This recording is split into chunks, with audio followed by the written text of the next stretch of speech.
Hey everyone, welcome to the AutoMarketplace podcast. Today we have a special guest, Steve Shanker from Romano Law. And Steve, thanks a lot for joining us. Thanks, David. It's a pleasure to speak to you as always. Yeah, no, great. And I think we're basically the subject of this podcast. Obviously, you know what the subject matters, Steve, but for the audience, it's going to be TLC insurance, which is a big topic. And we'll also talk, a little bit about TLC plates too, because that's kind of a burgeoning market. So before we get into that, there's a lot to talk about. It might, help, maybe Steve, you want to introduce yourself because you're kind of unique, in my opinion, and I think in many people's opinions, you have this kind of unique expertise in the TLC industry, and you've worn a lot of different hats. So maybe just a introduction about, your experience. Sure. First, my name's Steven Shanker. I'm a partner at Romano Law. We're a boutique law firm in downtown Manhattan handling business law, entertainment, intellectual property, employment law. I've been in the for-hire vehicle transportation space since approximately 2003, so roughly about 22 years, covering the gamut of working with or representing black car bases, livery bases, the Livery Roundtable, the Black Car Fund, various other sectors of the taxi industry, dealing from transactional matters that of simple origin to complex commercial litigation and other insurance and transactional related matters. And so I think it might be helpful because I think you're one of the unique, like a lot of people forget about the livery industry, and I think I believe you sit on the chair of there's all these acronyms, but like the Black Car Fund equivalent of the livery industry, if I'm not Yeah. mistaken. Yeah, it's the New York Independent Livery Driver Benefit Fund. So it's the livery equivalent of the Black Car Fund to provide workers' comp insurance for livery drivers when they're injured while performing a covered service under certain qualifying circumstances. Got it. Okay. And if you want to just because I think a lot of people get caught up in this, if you had to simply explain what the difference between the black car in the New York City black car industry is and the New York City livery industry is, how would you explain that to someone who might not know the differences? Years ago, there was a huge difference between the two. The livery industry was kind of like the small stepchild of the industry, where they would be essentially a community car service. They provide transportation to people in the outer boroughs and northern Manhattan, usually within the local area, going to the food markets, doctor's office. Usually, it was a lower price. You would deal more with the retail customer, and it was, let's say, it wasn't as fancy as a black car vehicle. Back then, the black car industry catered to the corporate clientele. You'd sit outside of, Merrill Lynch back when, Goldman Sachs, the big banks, big law firms, and you'd have essentially what was called a line, which was a line of black car vehicles that were there to transport executives. You'd have somebody outside who would be giving a voucher to somebody. They get in the vehicle, the voucher was their tickets that they didn't have to pay. So the difference between the two was huge, where one was retail, one was not, one was more corporate. The black car vehicles were a little bit nicer, a little bit cleaner, a little bit newer. And they were actually black cars where the liveries could have been, silver or brown or really any color. Uh, with the emergence of Uber and Lyft, the lines between the two became incredibly blurred because Uber and Lyft, I'm sure you know, had vehicles that they were putting out, which was under a black car service, but it was really more akin to a livery type vehicle. But the service they were providing is more akin to a yellow medallion taxi because it was essentially a request for on-demand transportation in a vehicle that traditionally would have been a livery, but their license is a black car license. And it's likely done for a variety of reasons, not to mention the least of which is that they do mostly cash, where in the old days the livery industry did a lot of cash, and the black card did non-cash credit cards and vouchers. And so both, and that's really helpful. And I think it's an important thing to document because in a lot of TLC conversations, you just hear about traditional black car bases and yellow cabs. You very rarely hear about this livery industry or community car service. And so the last point I want to make, and I just thought I'd pick your brain on this and then we'll get right into insurance, is just out of pure curiosity, how come livery trips are not subject to sales tax? maybe there's a long story behind that, but I just always found that intriguing. When the sales tax law was amended to require the payment of sales tax for transportation, the livery industry put up a big lobbying effort in Albany and basically said that we're going to be it's unfair to tax the livery industry because two things. One is they're going to be unable to compete with the bigger companies. That was one. Two is that it's unfair to tax the livery industry because the clientele are generally people who are in the community who really can't afford to pay that extra amount. They could barely afford the for-hire transportation to begin with. And because the transportation that was being provided was really in the community and not necessarily interstate commerce, whether it be, to another state or to an airport, which would involve interstate commerce, the legislature agreed and said, okay, there's going to be an exception if the transportation is provided in a livery vehicle. So they were successful in doing it. The black car industry really didn't have much pushback on it. So there was nobody there to say, hey, no, that's not fair that that's done. So the law was changed, and thus far, there's really been no qualms. And just to be clear, like Uber can't dispatch to a livery-based affiliated vehicle and not collect sales tax. There's not a loophole related to that. No. If the vehicle that's being dispatched, if a black car base is sending a dispatch to a livery vehicle, the dispatch is still originating from a black car base. So if a black car base sends a dispatch to a black car vehicle or a livery vehicle, they're going to have to pay the sales tax. On the other hand, if a livery base dispatches to a livery, then you have the exception, you don't have to pay sales tax. But if a livery dispatches to a black car vehicle, then technically they do have to pay the sales tax. And Uber can't just buy a livery base and get around this because the entity Uber would be like treated as a high volume dispatching base, basically. There's no there's no way to manipulate this. I was always curious about that. Where like Uber could just buy Uber, like create a Uber livery base and then dispatched via that, but they can't do that, you're saying, basically. I think years before they created the high volume service classification, I believe they did have a livery base just for the purposes of, having a base in all categories that would cover everything that they would possibly need. But after they created the separate classification of the high volume service, it became obsolete for them. Got it. Okay. Now we'll get into the kind of the insurance thing, and just to level set and tell me if I'm kind of summarizing this incorrectly. So there's kind of in this industry, there's the yellow cab medallion, the taxi medallion, everybody knows that. Then there's Uber and Lyft, which are high volume services. You obviously know this, Steve. And then there's maybe we'll categorize black car and livery sector. Is that a fair? We wouldn't, maybe they're like a kind of a combined category now. Is that a fair statement?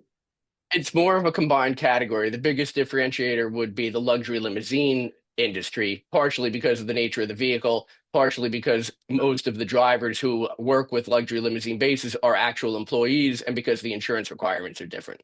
And so that why I want to kind of level set that is the insurance, the TLC insurance kind of discussion we're going to have today applies to basically the yellow cab industry, Uber and Lyft, and the black car and livery industry, because the insurance requirements are the same for all of those sectors. So just so people know, obviously, you know this, just so people know.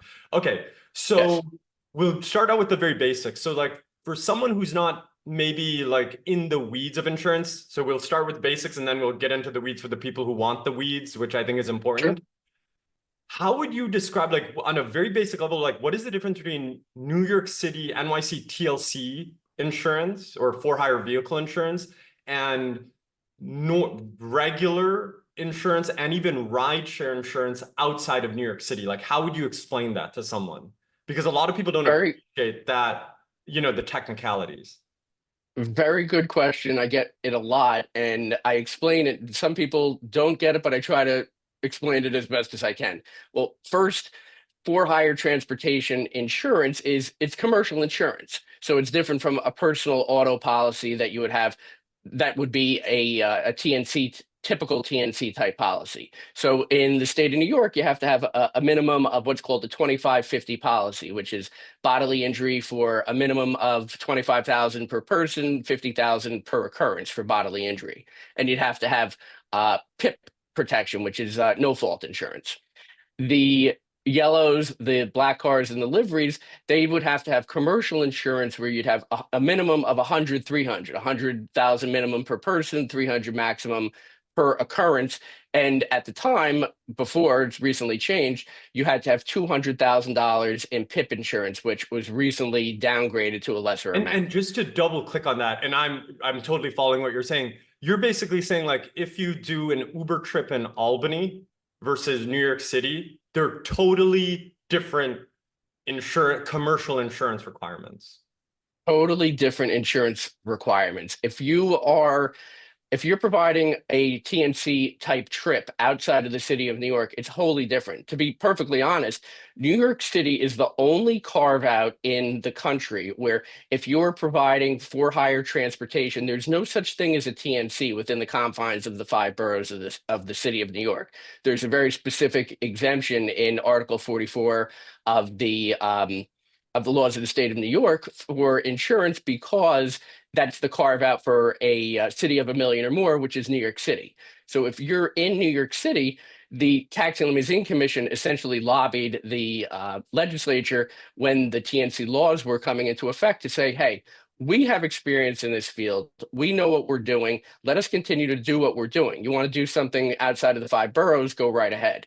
So outside of the 5 boroughs, what is required is typically it's what people understand as you have your underlying personal insurance. You know, it started off as people doing part-time work, mom and pop who are retired. You're basically saying like the Uber driver who has like a normal Geico policy. He's doing Uber in Albany or Syracuse or Buffalo or wherever else in New York State. And for that matter, even in New Jersey or everything in the background, basically what's happening is that Uber or Lyft is quietly providing the commercial coverage, basically. Correct. And in New York City, the driver actually is paying for or the fleet is paying for the commercial coverage. I think a lot of people don't understand that. I think a lot of people don't understand that too. Outside of New York City, you have the underlying personal insurance policy, which you have to notify your insurance carrier and get the applicable rider. If you don't notify them that you're providing at least part-time for hire transportation or utilizing the vehicle for a commercial endeavor, then they could disclaim coverage. A vehicle owner certainly wouldn't want to have that. And so what's really funny about this, and you're like an expert at this, a lot of people think that when an Albany rideshare driver tells Geico or State Farm that they're doing Uber, they assume that, oh, that means State Farm is going to cover them. What that basically means, correct me if I'm wrong, is they're informing State Farm that I'm doing Uber in this car and I understand that if something happens while I'm doing Uber, that State Farm is not covering anything. Is that a fair way to summarize it? They would not cover them under their underlying policy. They would cover them for purposes of having the rider, but that's only up to a certain amount of money. And then above and beyond, there would be the additional coverage from Uber and Lyft from the TNC. Got it. Okay. Okay.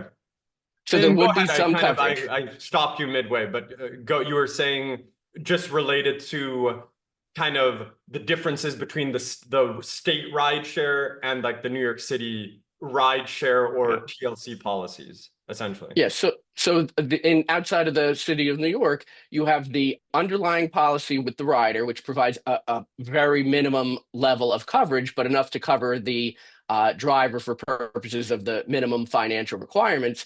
And then above and beyond, you have Uber and Lyft that provide insurance on top of the personal insurance policy. In New York City, there's no requirement for Uber and Lyft to have insurance on the vehicle because they don't own the vehicle. So the TNC laws don't apply to Uber inside of the 5 boroughs. So the TLC mandates you have 100, 300 policy. That's all that is required. It's a big misnomer and something that the plaintiff's bar really does not understand very well. And that's such a key point, and you've summarized it really well, is that in New York City, like, it's not only Uber and Lyft's largest market in America for sure, but potentially even globally, it's the largest market. It's also going to be their most profitable market by a huge margin because they do not pay for the primary insurance, at least. They do not pay for the primary liability insurance. And so that's like a point a lot of people miss, that New York City is not only important for Uber and Lyft, or any other company for that matter, because it's a huge profit center, because Uber and Lyft do not pay for the commercial liability insurance, or at least the primary policy. Okay, so on that Yes. basis, that's why this American Transit story is so huge. And so I'm going to let you have the floor on this, because I've written about it. A lot of people have talked about it. If you had to, someone's like tuning into this podcast, they might not know anything about it. How would you describe what is American Transit? What happened? Why is it such a big deal? And what's going on with that? I know it's like a huge question, but I think you're very well placed to kind of maybe do, like kind of introduce introduce the crisis to people. Yeah, thank you. I appreciate it. This crisis has been going on for decades, going back to, if not the late 70s, the early to mid 80s. Most people were not aware of it. Some were, but nobody was ringing the alarm bell, including the Department of Financial Services, which oversees insurance companies in the state of New York. So the insurance crisis is this. You have two main insurance companies that provide insurance for the for-hire vehicles, the taxis, black cars, liveries in New York City. You have American Transit Insurance and you have Hereford Insurance Company, both family-owned businesses, both knowledgeable, very knowledgeable in the industry, but a major, major difference between the two. American Transit had, going back to 2000, I believe 21, there was an actuarial report that came out that said that they are in the hole by, it was at the time some $600 million, which is an astronomical amount of money for any insurance company to be in the hole. Normally, the Department of Financial Services would come in and say, we're either going to rehabilitate you or we're going to liquidate you, and the claimants would get pennies on the dollar. So And what happened? just to like double click on what you're saying, when you say they were $600 million in the hole, you're saying that if American Transit had to pay out all their claims, they would be short $600 million plus dollars. They currently do not have enough money to pay out all the claims that are due, and then some. Yeah, It's that dire. exactly. And so and you know this, but like just so the audience knows, like the large, and just to give a size, like a sense of the size of American Transit, you mentioned there's American Transit in Hereford. I believe American Transit has about 60%, give or take, of the entire taxi for hire vehicle market in New York City. So, this is like Yes. kind of like a Lehman brother, like even beyond Lehman Brothers, of the taxi and Uber and Lyft New York City insurance equation. Just Yes. to give people a size of it. Anyways, continue on. Okay, so there's $600 million in the hole. 2021 was revealed. And so why hasn't this crisis, been kind of flagged before? Like, what's the background to that? My opinion is the Department of Financial Services knew about this for a long time. And the documents from Department of Financial Services as of 2024 bears that out, that they knew, and they admitted that they knew as early as 1979 that they were in the hole. Basically, they were insolvent. They did not have enough money to pay the debts as they came due. So they continued to let them operate under, the hopes that they would basically rehabilitate themselves. And their deficit went from a low amount, let's say less than $100 million.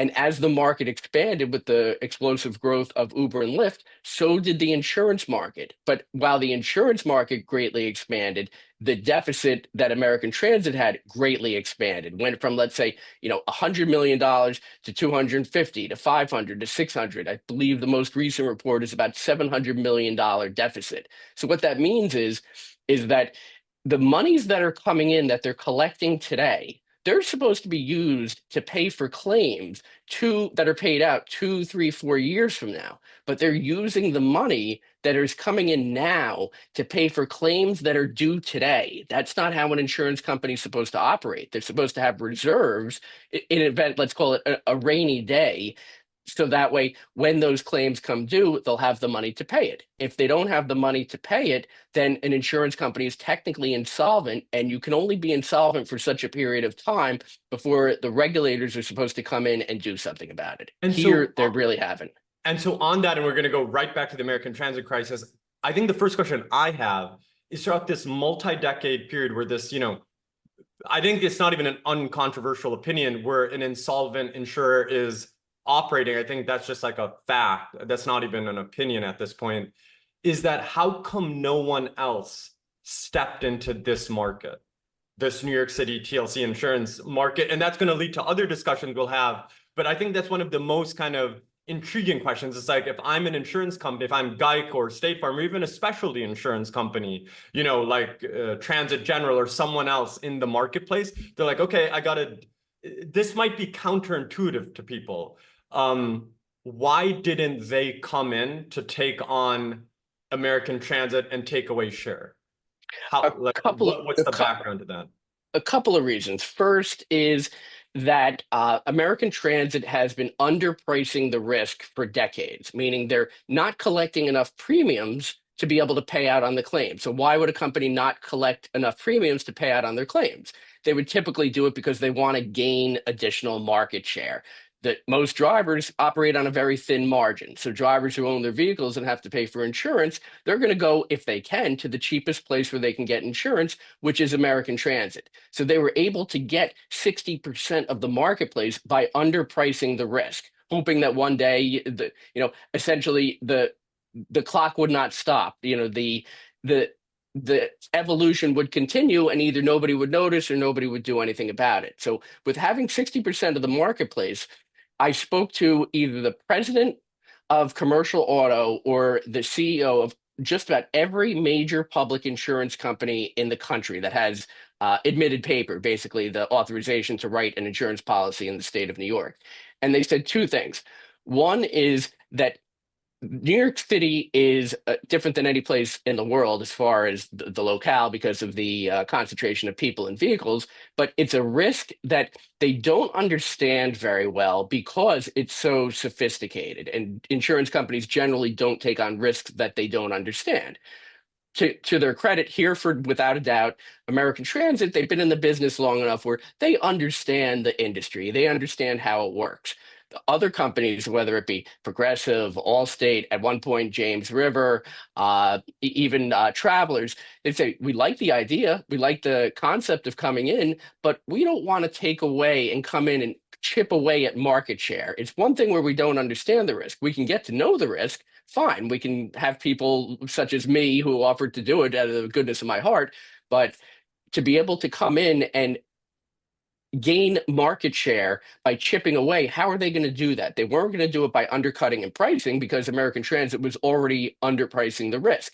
So they wouldn't come in, one, because they didn't know the risk, two, because they were going to charge an additional amount that would probably not enable them to chip away at market share. And that was really the main reason. And I think that, and you summarized it perfectly. And just if I'm kind of like speaking your words back to you, kind of paraphrasing what you just said, is that basically what happened is that, and this is kind of maybe counterintuitive to people, if you have a burger joint that's selling a $5 hamburger for $3, right? The person who's just trying to sell the $5 hamburger, no matter how good that hamburger is, right? Unless it's really good, it's just like, you don't want to enter that marketplace. You're going to be like, I'm going to burn cash trying to compete with these guys. So that's one reason new entrants didn't come in. And then maybe a more fundamental reason is the New York City TLC insurance industry. The best way to kind of describe it for, insurance minded people is it's a very specific commercial specialty line of insurance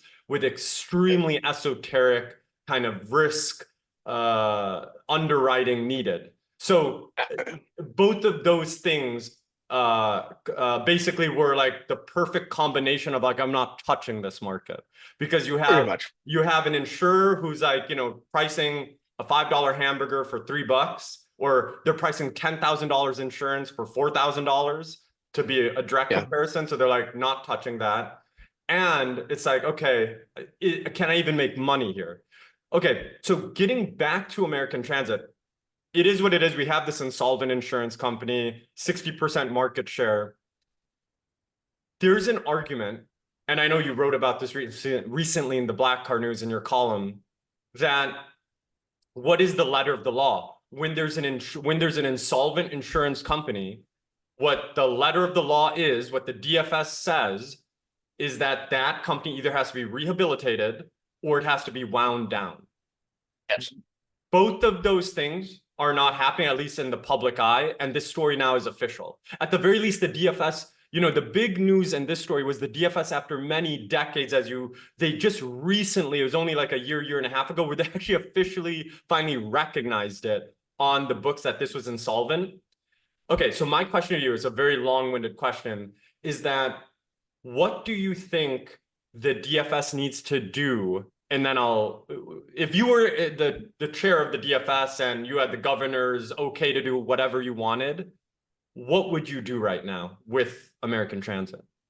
Well, there's two aspects of it. One is what the law requires, which is they either have to find a way to rehabilitate them. That may be, changing their processes, changing how they do business. Sometimes if the deficit is not that great, their insolvency is not where it is, sometimes that can be done. The DFS here also order them to do what they would have done if they could, which is to go out and find investors, get an infusion of capital. Now, nobody's going to come in and give them an infusion of capital of $600 million just to not be insolvent. You'd have to put in probably double that, probably 1.2, 1.5 billion, and then you're still stuck with their operations, which are widely known to be mediocre at best in terms of customer service and the way that they treat their insureds. The other aspect of it is DFS has had this going on now for 4 decades. So if you were the commissioner, if I was the commissioner, you're going to be left with egg on your face, because when this all comes out, and it has, it's just not readily known to the riding public who gets into a yellow taxi medallion or a black car vehicle, that the company that's insuring the vehicle that they're getting in is insolvent, and they're not likely to be able to pay out a claim in the event that you're involved in an accident. If Joe Schmo of the public knew that, I would like to believe that they would take pause about getting into a vehicle that's insured by American Transit. So what they should do is they should try to rehabilitate them, which is not going to be possible, or they should declare them to be insolvent, petition for a court order to liquidate them, where essentially they come in, they liquidate their assets, they settle out the claims for pennies on the dollar, and they wind up the business affairs of the company. They haven't done that for a couple of reasons. One is when you are an admitted carrier, you have insurance paper that's licensed by the state of New York. There is what's called a guarantee fund. That fund is paid into by every insurance company in the event of an insolvency of an insurance company. So it's like the FDI insurance in the insurance, like an analogy might be to like kind of for a non-insurance, but I understand what you're saying. For a non-insurance person is that banks pay FDI insurance, to kind of bail out banks or so, like just a very maybe high level analogy. In any case, so there's this guarantee fund. Yeah. It's a backstop. In the event that there's an insolvency, the money's there to theoretically make the injured party who's owed money from that insurance company whole. But the problem is that the guarantee fund has less than $100 million in it, which I think the number is somewhere around $62 to $65 million. So it would overwhelm the guarantee fund. The money would be gone, which would then result in questions of, well, why did you let it get this far? You knew what the guarantee fund had. You knew what American Transit's deficit was.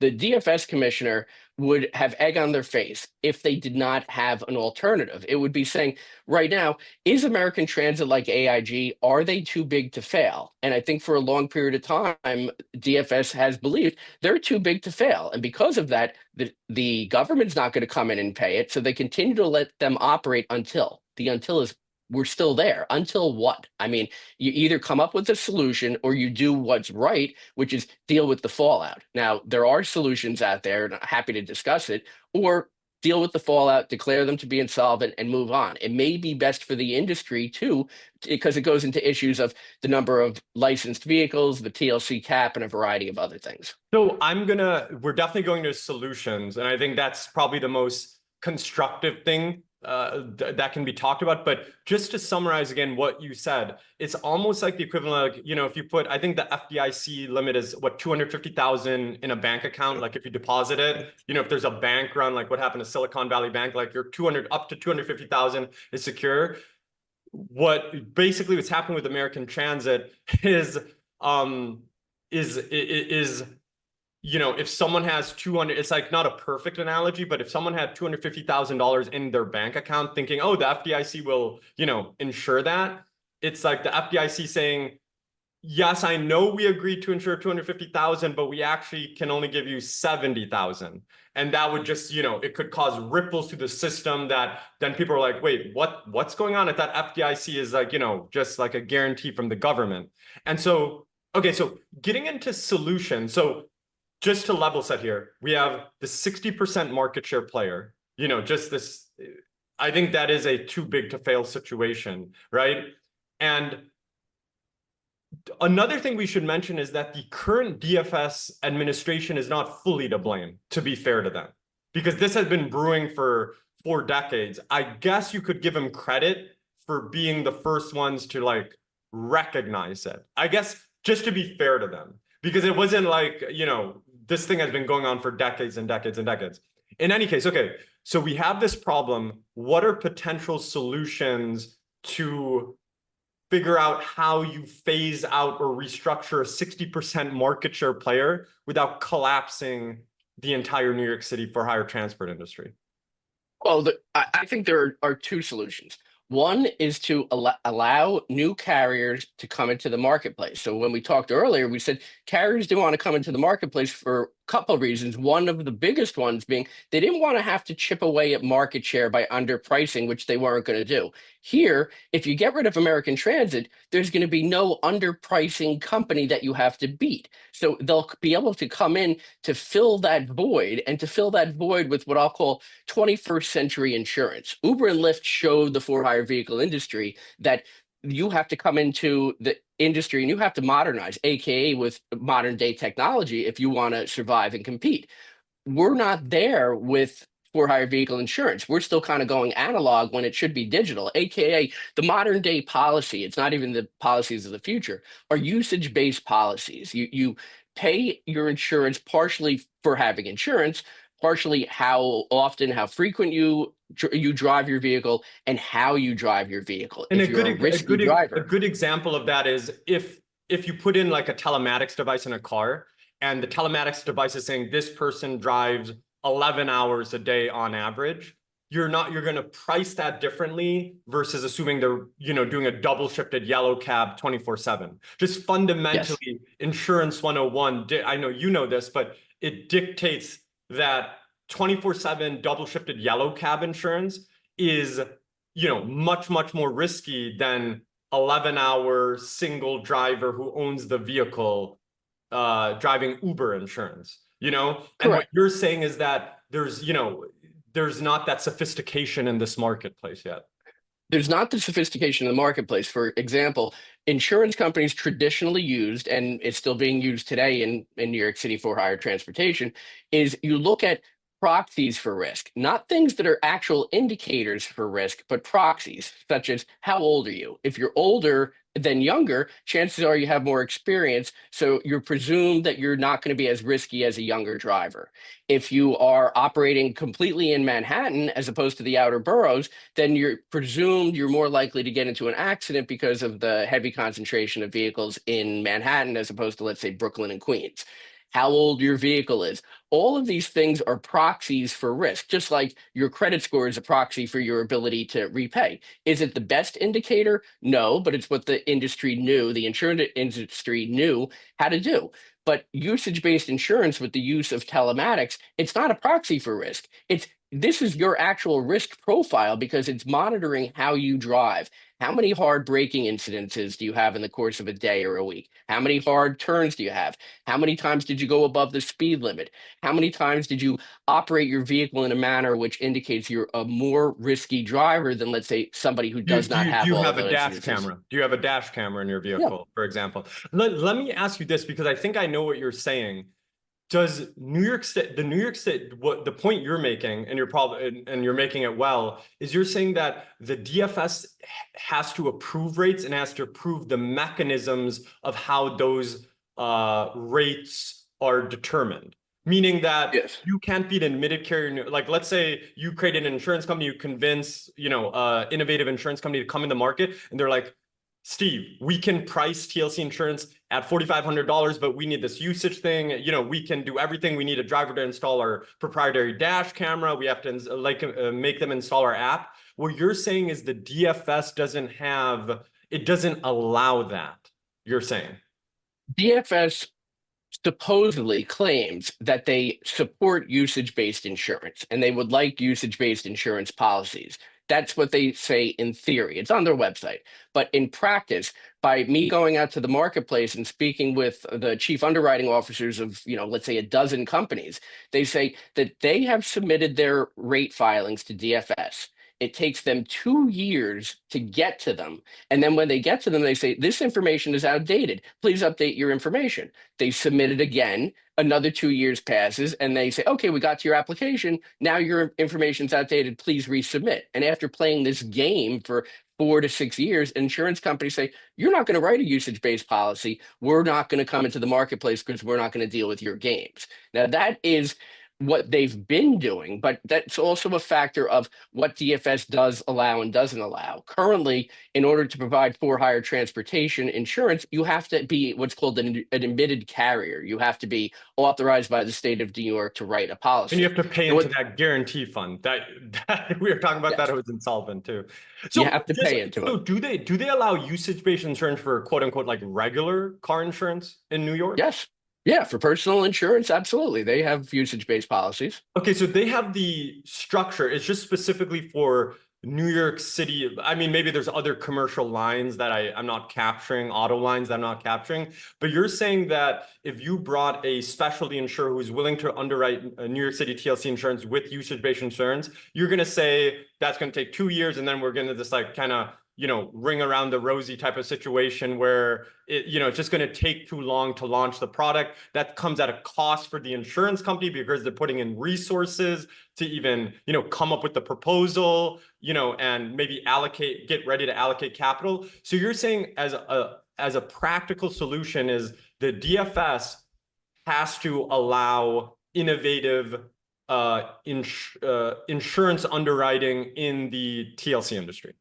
They should encourage innovation, absolutely. But just to go back to what you were saying, is it's not so much that it takes too long for insurance carriers, it's that it's an exercise in futility. If it took long, they would wait it out. I believe they would do that. But they're submitting, getting nowhere, submitting, getting nowhere, submit. It's an exercise in futility. And, insurance companies, like most companies, don't want to, do an exercise in futility for theory purposes. So there are two solutions or two potential theoretical solutions, and then there's real solutions. One of them is you can allow what's called an E&S carrier, an excess and surplus carrier, which is a carrier that writes a specialty risk, like tractor trailers. Transportation on tractor trailers, 18-wheelers, is traditionally a specialty type risk, which an E&S carrier writes. An E&S carrier, it's a fully licensed insurance company. It's just they're not licensed by the state of New York. And it can have an AM, and it can have like an AM rating, which is the equivalent to like an S&P or Moody's rating for the insurance industry as another rating benchmark. Anyways, continue on. Yep. Exactly. Like companies like, Nationwide and Progressive, big, monstrous companies, great companies. They have E&S paper, they write insurance policies. And the difference is if you're an E&S carrier, then you're not stuck into, I have to file the rates and get approved by DFS before you can use them. Some states allow what's called file and use. You file your rates. You can use those rates until the DFS equivalent in the state says, well, wait a minute, hold on, you shouldn't be using this, or they review it and say, okay, everything's fine. In New York, you have to get your rate filings approved before you use them. So you either need an E&S carrier who can come in and has the flexibility, or you need to have DFS say, okay, you have to have admitted paper, but we're going to allow for the insurance company to file their rates to create different, what I call rate buckets or rate classifications. and either it's approved within 30 to 60 days or denied for some legitimate reason, not 2 years. So if an insurance company comes in, they want to further delineate a risk bucket from, let's say, here, one big risk bucket, and divide that out into 4 risk buckets. Take another risk bucket and divide it out to 8 different risk buckets. Right now, they can't do that. They don't have the flexibility. If they had the flexibility as an E&S carrier, or what I proposed of a 30 to 60-day window for approval, then they'd be able to operate because they can further define those risks. And we want to further define those risks to go back to say, if you're very risky in a high risk bucket, you should be paying more. If you're less risky in a lower risk bucket, then you should pay less. But you can't create those risk buckets unless the DFS allows the creation of those risk buckets. So on that, I'm following what you're saying. I believe I'm following what you're saying. My understanding is for the state minimums, auto insurance minimums, you must have an admitted carrier, like an admitted paper, I should say. So as an example, using the no fault or PIP example, in New York State, you obviously know everything I'm saying. The state requirement is 50,000 of coverage for no fault, right? And I think for, so you're saying that that paper can't be E&S paper, that has to be admitted paper. But for TLCs, now it used to be 200,000, now it's 100,000. For the excess 50,000, the 50,000 state mandate plus the 50,000 to bridge to 100,000 no fault, you can use, hypothetically, you can use E&S paper, and that's not breaking any DFS laws. However, as you know, the TLC randomly, and there's a lawsuit going on with a company called Insurer, and we've got Dan on the podcast. They have, at this moment where we need as much innovation as possible, they have decided that that's an illegal structure. I guess on that point, just to maybe kind of work that out. This is my perception, and tell me if I'm wrong. If you have E&S paper, that means the DFS has less control over the market in a way. They have less control over the insurance carrier, which may translate to less control over the market, but it's not as if it's the Wild West where you're having, a mom and pop company with their, relative backing it. It's a legitimate company. So what is the background? So you came up with the solution and by the way, that solution that we're talking about inside baseball, that was being used by kind of self-insured large fleet companies that actually don't have to rely on American Transit because they have such big fleets for the most part. Why would the TLC or the DFS be against that structure, especially at this moment? My opinion is they look at it from a very rudimentary perspective. The TLC, and going back to the Insurer lawsuit, is the TLC, it used to be you had to be a financially solvent carrier. Okay, if you're financially solvent, then you can come in and you write a policy. Now, it's not you have to be financially solvent, it's you have to write it on admitted paper. So that basically gave the green light to American Transit to continue because they're not financially solvent, but they are an admitted carrier. And that's largely what the Insurer lawsuit is about, is why did the TLC change from one tack to the other? It doesn't make sense. And by doing that, the TLC is essentially perpetuating the problem and compounding it on top of DFS. Wouldn't the answer to that be that if that law passed, then American Transit couldn't offer insurance? If you needed to have a financially solvent carrier, then technically they would not be able to write the policy. The TLC came around to it and said, well, we shouldn't be in the business of determining who's financially solvent and who's not. And that's true. They shouldn't be going out and making those determinations. What confuses me about that is at one hand, and the TLC has said this, is that we're not an insurance regulator, shrug our shoulders, we know nothing about insurance. And they're basically acting as a de facto, NYC DFS for the TLC industry. I guess what I'm trying to understand is, okay, pass the language for the time being to allow the definition of solvent or, licensed by the DFS or allowed to offer insurance by the DFS to pass that so American Transit can operate. Why ban the E&S product? Partially because I think what they're looking at is if an goes back to what we talked about before, if an insurance company fails, then you have to rely upon the guarantee fund. If you're an E&S carrier, then you don't get the benefit of the guarantee fund. So they look at it from a very simple perspective. Use admitted paper. If you fail, you have the guarantee fund. Here, it's turned on its head because the guarantee fund doesn't have enough money to cover the deficit and the insolvency of American Transit. Okay, so basically solution number one, which is like a real solution, they effectively banned it. Let's see where the insurance, the lawsuit goes, the insurer lawsuit goes. What was the second? You said there's another thing to do potentially. Well, there's a couple. One is I've been speaking to certain members of the state legislature in the New York State Senate and the Assembly about doing one of two things, or one of three things. First is doing what I had said, which is allow an E&S carrier to come in and write the policy. These carriers are, A+ rated or A rated. They're not small companies. They know what they're doing. The DFS commissioners probably has insurance through one of them. Allow them to come in, allow them to innovate, do even a pilot program just to see how it works. Because if you don't try, then you're never going to get anywhere. And the companies, if they can prove their financial solvency, then what's the aversion to an E&S carrier? The other would be, if they wanted admitted paper, fine, then use admitted paper, but allow them to go what's called the free trade zone, which is a very specific risks that are specialty type risks where you're given great flexibility to change your rates without needing approval from DFS. It's specifically defined as specialty risks. Now, I don't know of a more specialty risk than for-hire transportation insurance. The problem is the state law says you can't be in the free trade zone and have that flexibility if you're meeting a minimum financial requirement for the insurance.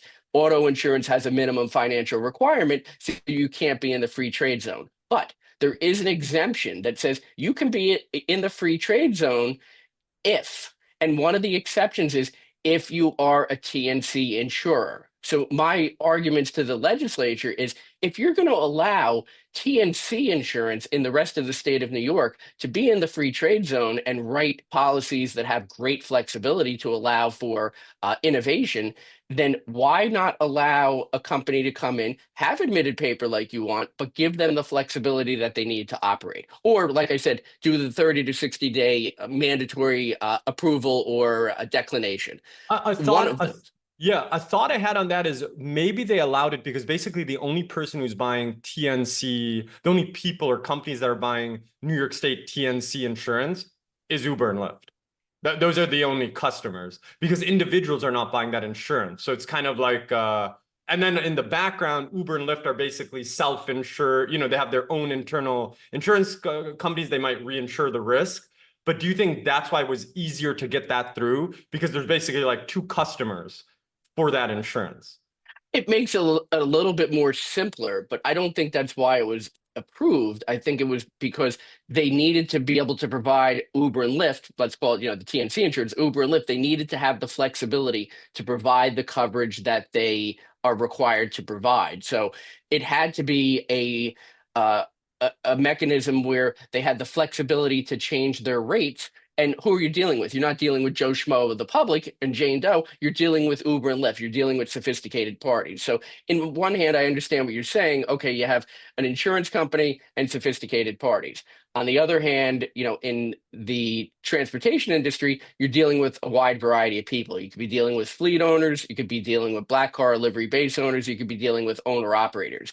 But the reality is you're still dealing with DFS regulating a company that's A-rated and arguably has a better financial status than most public companies out there. So without going into the financial status of Uber and Lyft, these are companies who want to come into the marketplace. They want to write the policies. They have these programs in every other state in the country, but DFS is not allowing them to come in. So my proposal to the legislature is let's change the law and either allow an E&S carrier to provide insurance in the for-hire market space, or if you want admitted paper, fine, but allow that admitted carrier to be in the free trade zone to have the flexibility, or like I said, 30, 60 day approval window.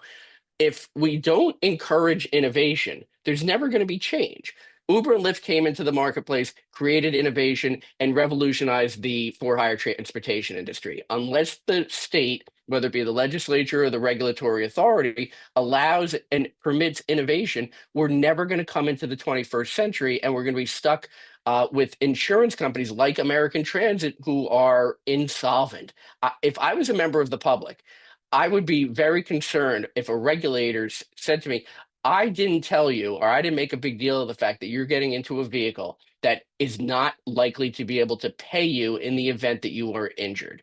To me, that's very troubling. To me, that's an abrogation of the duties of DFS to look after the members of the riding public. Now, I represent a variety of different sectors of the industry, so I am an advocate, but I am an advocate of, the people. I want to make sure that the transportation that's provided is provided in a safe vehicle by a safe driver and is insured by a company that's financially solvent. Here, they know they're not solvent. They know they're not going to be able to be rehabilitated, but instead of allowing somebody else to come in and potentially eat their lunch, they're allowing the same old, and lack of change does not encourage innovation and does not encourage change. So I agree. I mean, it's very hard to disagree with what you're saying. Okay, let's hypothetically, and this is a big hypothetical, say that they do many of these things, but the real, like right now, the average cost of a TLC liability insurance for a driver is like 4,000 to 5,000, and for a fleet might be, upwards of 10,000, but let's say between 6,000 to 10,000, right? Now, obviously, if you know anything about, a lot about auto insurance, that is just underpriced. Like regular car insurance in Albany is like for regular, for a normal car that you use 2 or 3% of the time is priced at, $1,500 or $2,000. So New York City taxi insurance can't be priced at 4,000 or 5,000.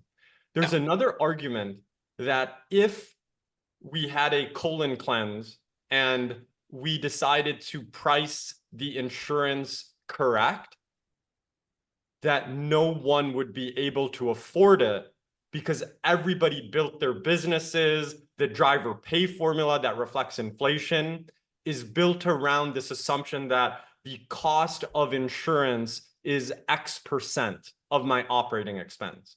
So I guess, and you're seeing where I'm going with this. If let's say the actuarially, even with as much innovation as you can do, is $8,000, that is what the price is just to make this work.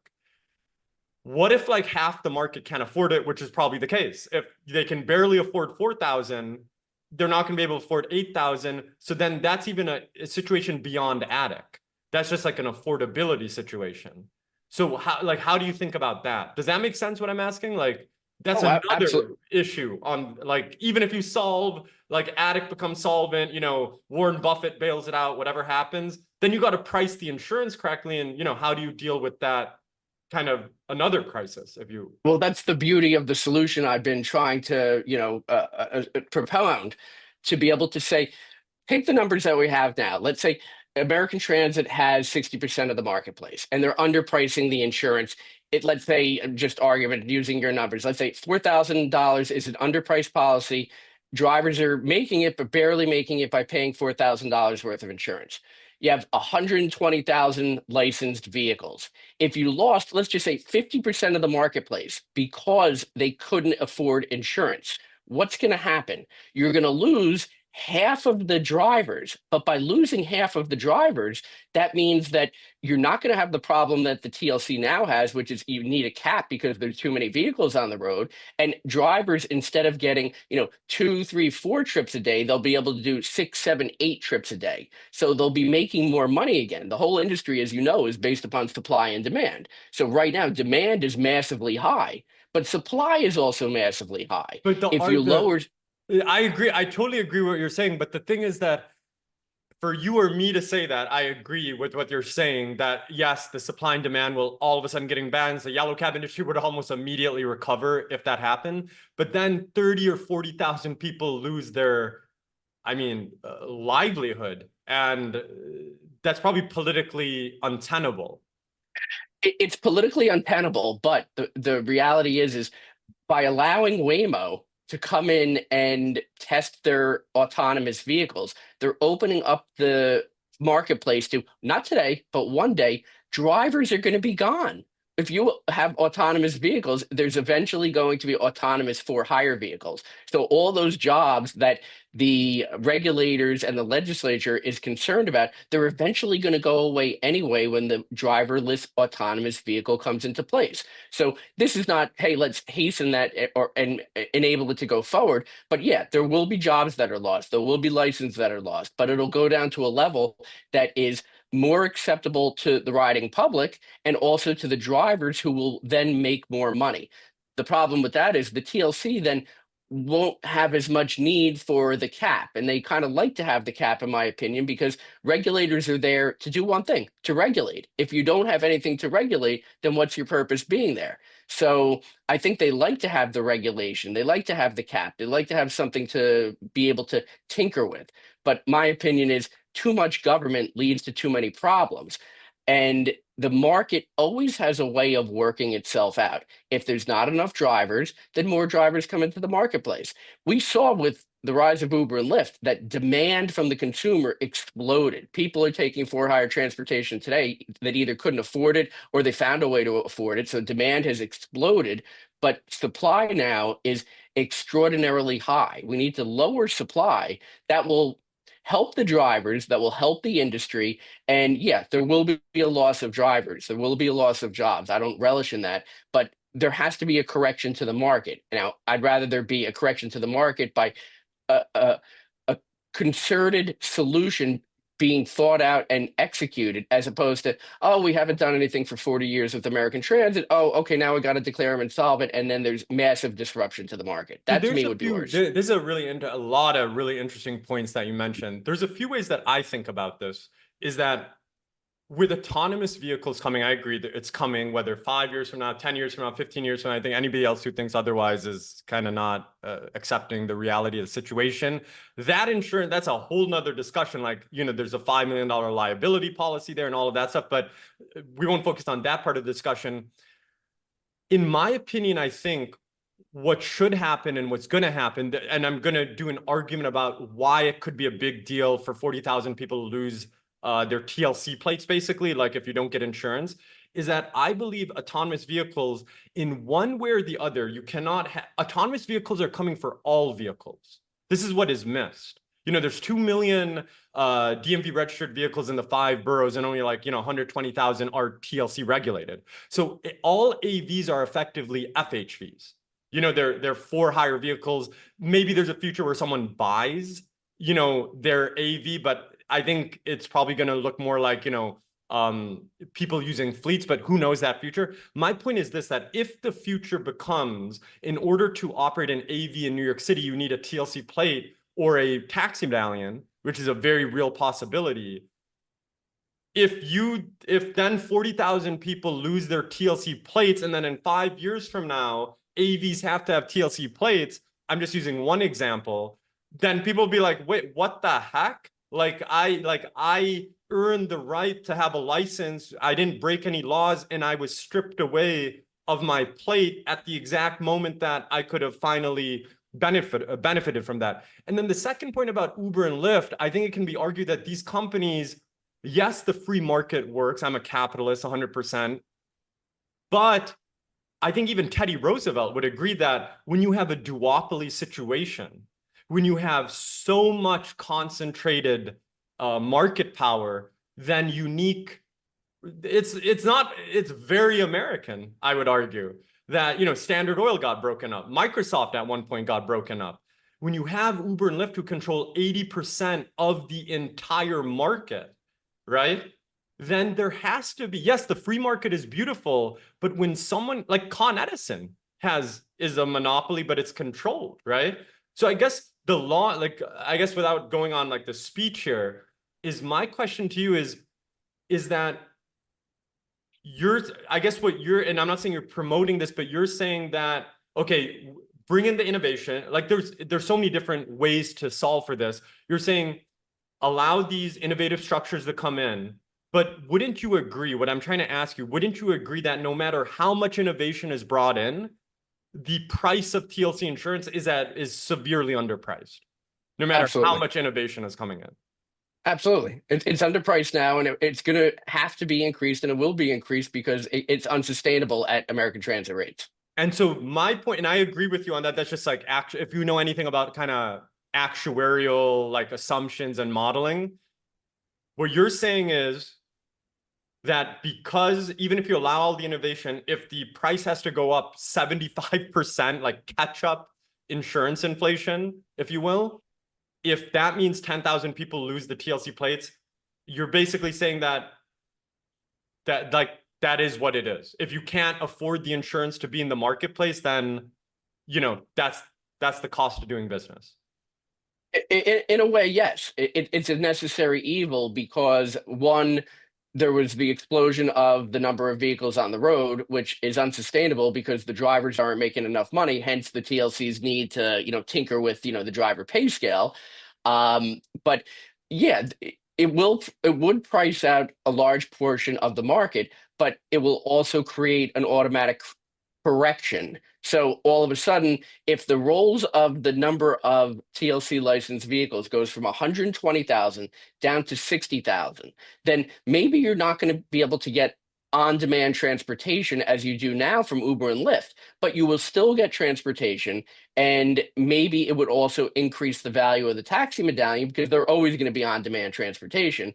But overall, if the market has to be corrected and that causes a loss of jobs to a certain portion of the marketplace, it's a necessary evil. I think there will be some will have to find other jobs. There will be some who will start to do better because they're going to get more jobs. And I do believe it'll solve the issue of the cap with the TLC. If the number of vehicles went from 120,000 to 60,000, would you need the cap? I don't think so. The TLC will probably keep it, but you wouldn't need it. Maybe it sounds a little, harsh for me to say, well, if people lose jobs, they lose their jobs. But what's going to happen now if American Transit goes under and there's nobody to write the insurance? Hereford can't take the entire, 60%, and the rest of the market isn't going to take it either. So who's going to insure those people? So we can either come up with a solution and move forward with it, or let the market correct, and you're going to lose jobs to drivers anyway.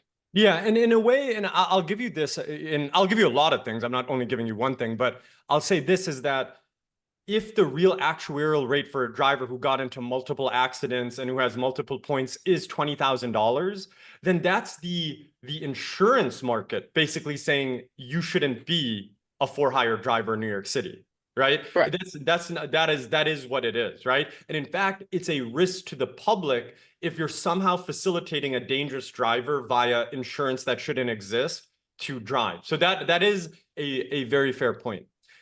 Okay, so I know we're approaching an hour on this discussion. Is there something, I think there's a lot of other things we can discuss. I know we're going to get into TLC plates, but I think we'll save that discussion for another day if you're willing to come back. Oh, absolutely.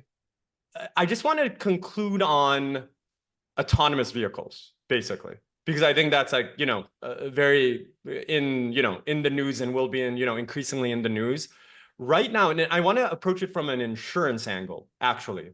So right now, my understanding that, the DOT just extended Waymo's AV testing license, although they're not doing paid trips yet. My understanding is they need $5 million liability policies right now to operate in New York, in the city. For Waymo to operate? Yeah, they need a $5 million liability policy. Yeah, but you also have to remember that although they're operating those vehicles and they're testing the autonomous vehicle, there is still a driver behind the wheel. Exactly. And then let's assume that the law gets changed. I think it's going to get changed where you don't need to have the driver behind the wheels. And then the big question is, do they need a TLC plate? Do they need a medallion? Let's assume that they get hold of 50 TLC plates or something, right? And then they say, okay, put the TLC plate on the Waymo. We got the state to change the law that you don't need a driver. Let's do what they're doing in San Francisco. Let's say this happens a year from now. Just like beautiful shot down Fifth Avenue, a Waymo taking someone, from point A to B. Is that in like, who is underwriting that insurance? Do you know? Because I feel like that's kind of like a lot of people like make the argument that eventually autonomous vehicles will be safer, which I agree with. But right now we're still in that, you could get like a $100 million claim if, something quirky comes on. Do you know who's underwriting that $5 million insurance? Is it Waymo itself? I hate to say I don't know, because as a lawyer, you're paid to know things, but I'm not necessarily paid to know everything on the spot. But I believe that it's not traditional insurance carriers that are providing that insurance. It's the companies themselves that are essentially underwriting it and via self-insured. So as we think about and by the way, I asked you this because no one has the answer to that question. I thought, I'll test my luck, but I agree with, I think it's like the company, basically. I think you're right on that.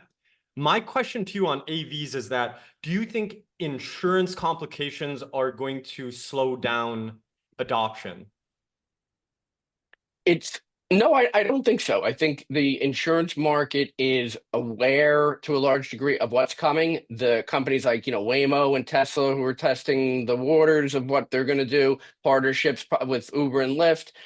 There's enough time for them to figure it out, but the insurance landscape is going to change, because it's going to go from what did the driver do wrong to what did the vehicle do wrong. It's going to become more of a product's liability policy rather than a driver negligence policy. So when you don't have a driver behind the vehicle, most lawsuits, you sue the owner operator because of negligent ownership, operation, maintenance, management, and control of the vehicle. Here, there's the operation of the vehicle is going to be, did the vehicle malfunction, and how did it malfunction? It's going to be a very specific niche for the people who get in on that type of insurance, and the insurance coverage, and the lawyers that represent the companies And who have to defend the lawsuits. What's your perception? You're basically saying, is it the software provider? Or is it the vehicle at liability? Is it the person who facilitated the trip? If it's different from the manufacturer of the vehicle, is it the owner of the vehicle? If it's like a Tesla network vehicle where someone owns a Tesla and then they, distribute to the network.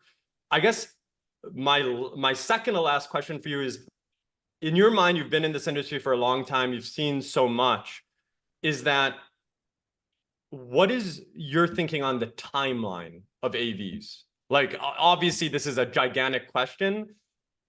Some tech breakthrough can happen, AI breakthrough can happen.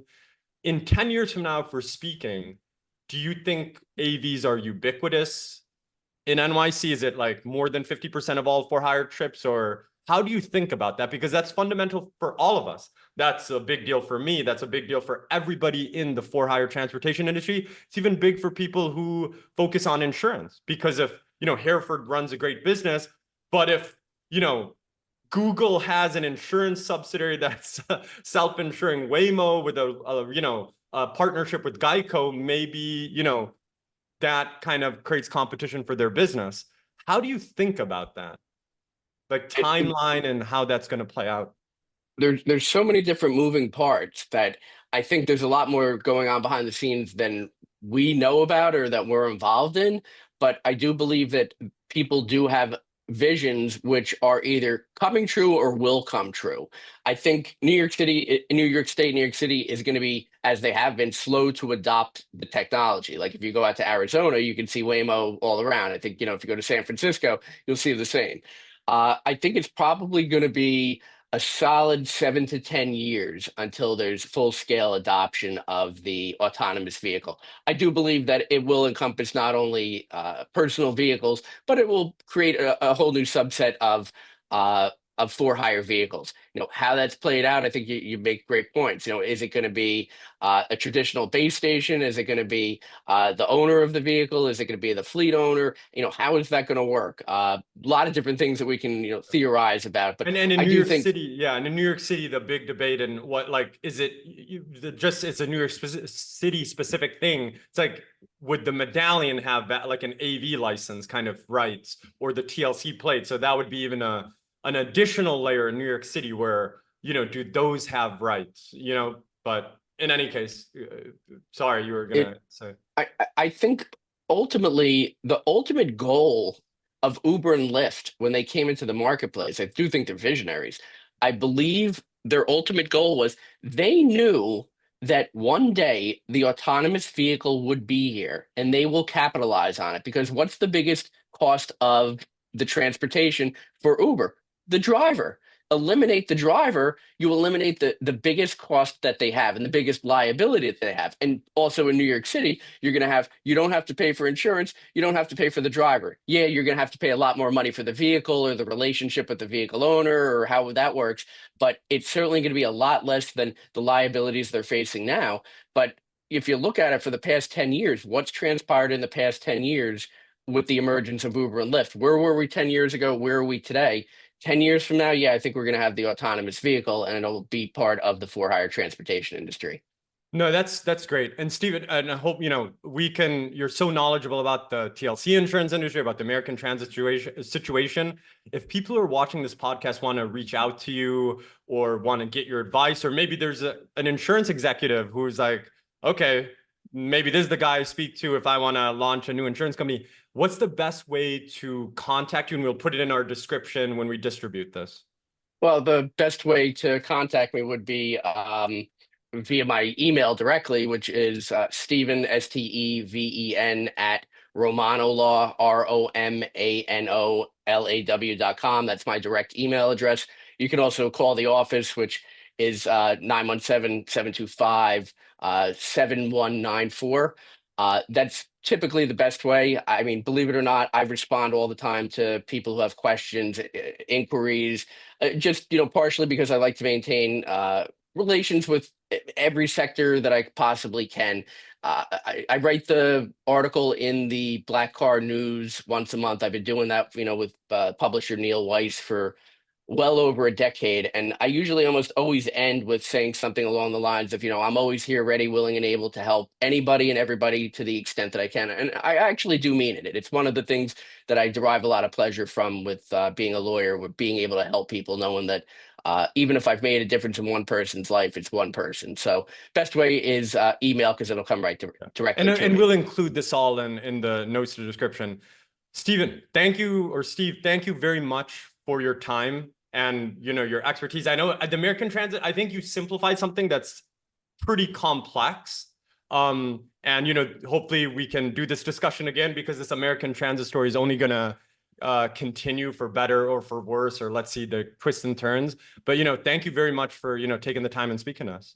Well, thank you for having me. I mean, I know every time I talk to you, you're so much a pleasure to speak to, and you're so knowledgeable about things that maybe I'm not, and I think we complement each other great. I learned so much every time I talk to you, and just most recently, when I go on your website and I see the volume of information that is really nowhere else, and what you're doing with having people on your podcast and the information that you're putting out, I think it's fantastic because it gives the public knowledge about things that they don't have. And believe it or not, when I do some research, I often come upon things that are posted on your website. So I really give you, my hats off, and congratulations for the fantastic job you're doing. It's a pleasure to be here. I'm happy to come back and talk anytime you want. I'll send you the check after this. But I appreciate that. I think just my thing is what always surprised me about this. I come from a finance background. I think a overlooked thing about the taxi medallion crisis and the disruption was all the previous, and this, all the previous kind of information kind of ecosystem also kind of vanished, the existing lender. And so I think when I started out as an industry as a fleet owner, right, dealing with insurance, this insurance thing is not like an academic exercise to me. I've been sued by, no fault kind of fraudsters and all of that stuff. So I think one thing that I've been able to connect with people, like when I can appreciate someone who knows the specifics, because when you deal with specifics, how quirky this industry can get. And, God or the devil is in the details, depending, who needs it. But no, I really appreciate those words, and we'll definitely have you on again. And, thanks a lot, Steve. My pleasure. Anytime.